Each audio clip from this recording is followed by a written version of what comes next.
Hi, I'm going to be going through thumbnails that my audience have submitted for me to redesign. Now, this isn't going to be a video of me redesigning them live. I will do that in the future. These are ones that have already been redesigned.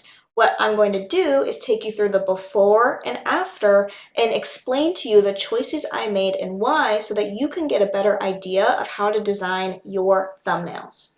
Okay, if you would like your thumbnail submitted for a future episode of the series, the link is in the bio, or description, I mean. I'm so used to Instagram and TikTok. Okay, let's get into the thumbnails. Thumbnail number one. This is such a cute thumbnail, but it could be more effective. Let's go through the elements first. Now, we have her, and this is a video about a cosplay that she's making. She is doing a Princess Tiana dress cosplay, and I think she looks stunning here, but when we go through what I did differently, I think you can get a better idea of the video than in this one. So here I would say that there is sort of an issue too of like the background being a little too muted in comparison to her. It doesn't really pop, and it should because she put so much time and effort into this. Okay, let's go through my redesign. Okay, so this is my version. Now, how I've been doing these is I just go to the video that you link, I pull the stills that I need, and I do my best within a little bit of Photoshop, but mostly Canva to quickly mock up something. These are not necessarily finalized thumbnails, okay? I want to make that clear. These are concepts and just sort of references that you can use for your future ones. Let's go through the elements. First, we have her in the center. I'm a big fan of putting creators typically in the center or at least somewhere in the thumbnail so that people really know what the video is about. This video is primarily her explaining as well, and when that's the case, we do kind of almost want to set up that expectation by having you center frame. I added some shadows behind her to really make her pop out, and then we have sort of the reference and the reality, the sort of side-by-side comparison that I think really helps explain the story of what's happening in the video. So for Tiana, I found an image of her and I just found this background so that she could also have a nature-like background. With this image of her, I wanted to do the full dress so you could see that she designed the full outfit. But what I did was also add a drop shadow behind her so that she pops out a lot. So anytime I'm designing a thumbnail, you want to think about what will it look like on someone's desktop, but usually not this big. When is the last time you saw a thumbnail this big? Almost never, right? So on desktop, on TV, and on mobile. And you want to think, does this make sense visually if it was really small? That is a surefire way to know whether or not a thumbnail is effective is to shrink it down a little bit and see, okay, when it is this big, does it make sense? Can I tell what's happening? Okay, let's go on to the next one. The next one that was submitted is a podcast, and there are some sort of 101 type things that were happening here that I was so excited to talk about and show you the difference. Now, when people upload their podcast onto YouTube, they often do something like this, where they add sort of a generic cover that has the title, has sort of the subject matter, and don't really spend that much time designing a thumbnail, which is the total wrong way to go about building up your YouTube audience for the podcast.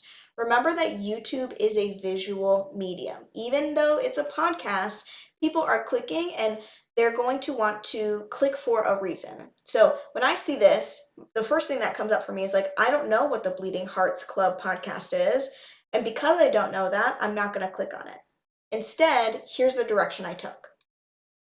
Instead, I was thinking, what is the element within this podcast, whether it's a quote or a statement or a thesis that would really attract their ideal audience member? So obviously their audience cares about astrology, is interested in things that are, metaphysical, and the main topic of the video was actually shame. So what does astrology say about shame? I think that is one thing that you could really highlight, or potentially pulling a really activating quote from your conversation.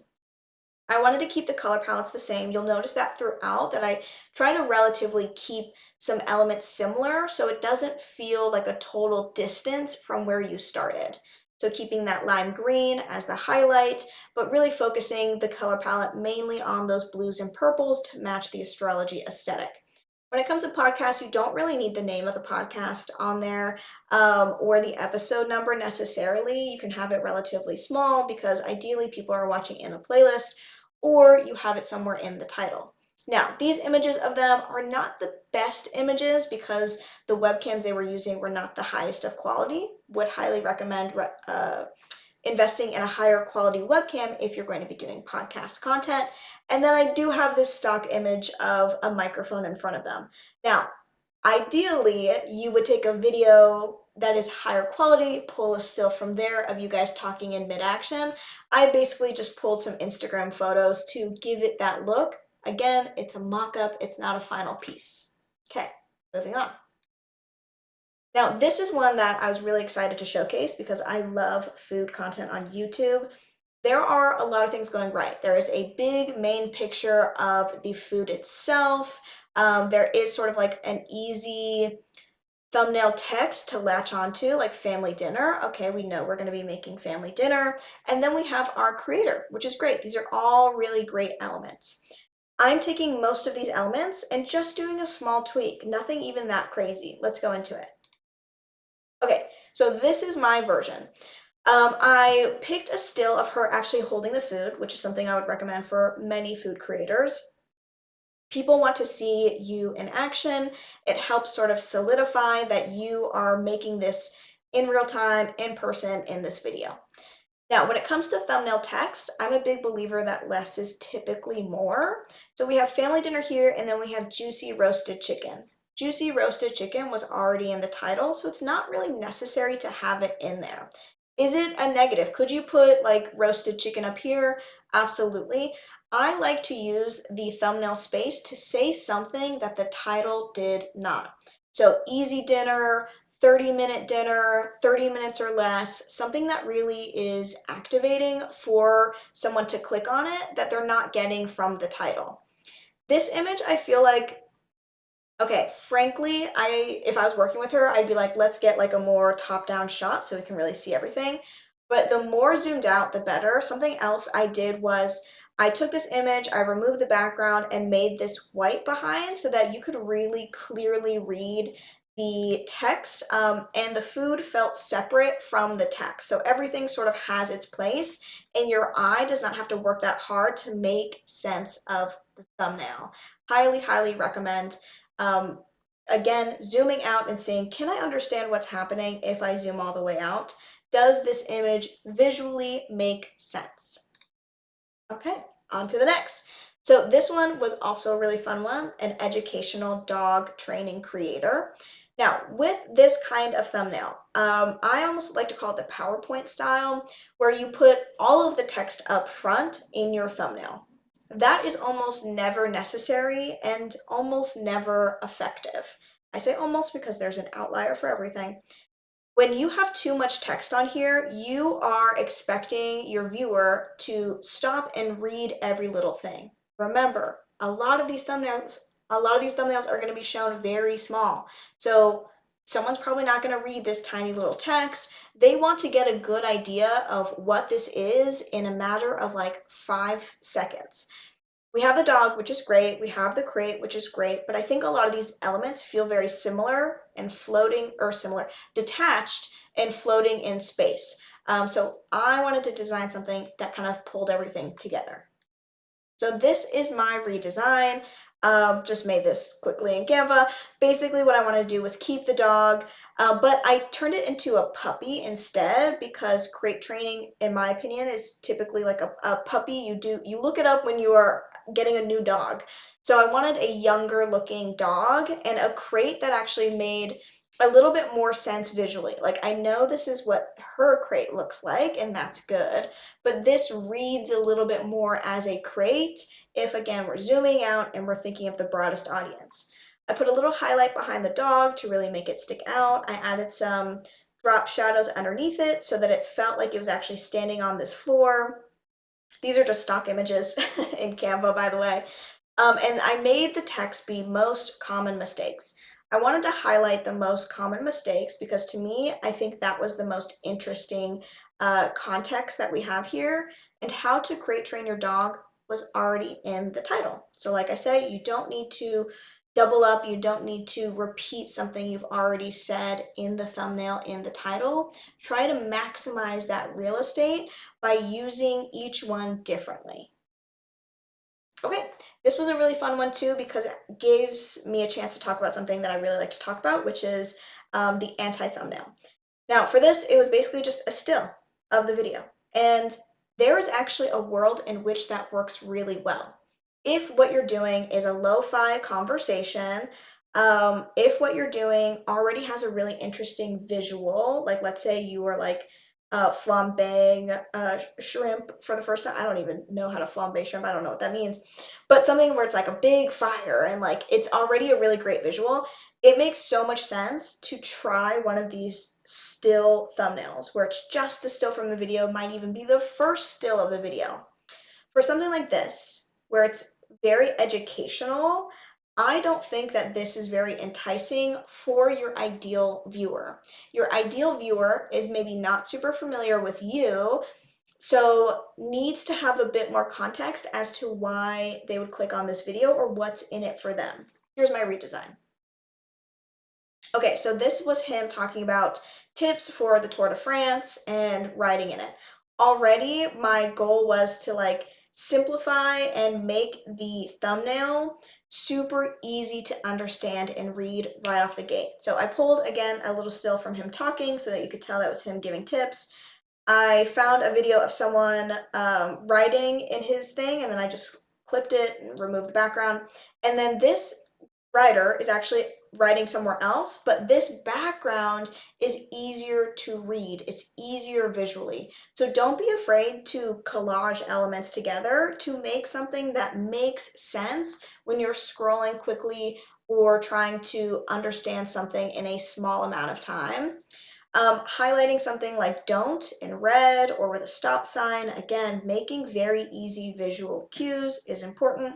We obviously want to put like the Tour de France in there. We want to have something that identifies the actual brand or media or event as simply as you can. And then I just focused on don't do this because it adds curiosity in terms of like, okay, don't do what? Ride the bike? Like that doesn't make any sense. There's got to be more to this than just what they're pointing at. Adds that curiosity, opens that loop that can only be closed when you click on the video. Okay, going into another PowerPoint style, as I say, this is Erica. She's a bakery consultant. We do not need to know that in the thumbnail. That is not necessary information. It is something that can just live on your YouTube channel. It doesn't even have to be in the title. What we really want to do, sorry, I've been talking for so much, is think about our ideal audience member and what they're looking for when it comes to a video like this. So really small here, we have batching matcha versus freshly whisked in a cafe. This I think is super interesting because you're comparing these two different things and explaining why you would go with one over the other. Here's my redesign. So what I did first was I found a picture of a cafe and I blurred it out and I put her there. I put a sort of fake counter to match sort of where she was at on the counter, so it looks a little bit more like she is somewhere in a cafe doing this conversation, which she actually was. I kept the colors the same because I think those are her brand colors. And what I really made the emphasis was the idea of cafe class, because this is a video in a series. So when you're looking at these thumbnails in a playlist, having them all kind of match and then having this sort of like, here's subject 1, here's subject 2, here's subject 3, it makes it really easy and bingeable for people. And obviously if you're talking about a certain food item, drink item, you want that to be visually easy to understand. Here it's a little hard, even though this is more accurate to the video.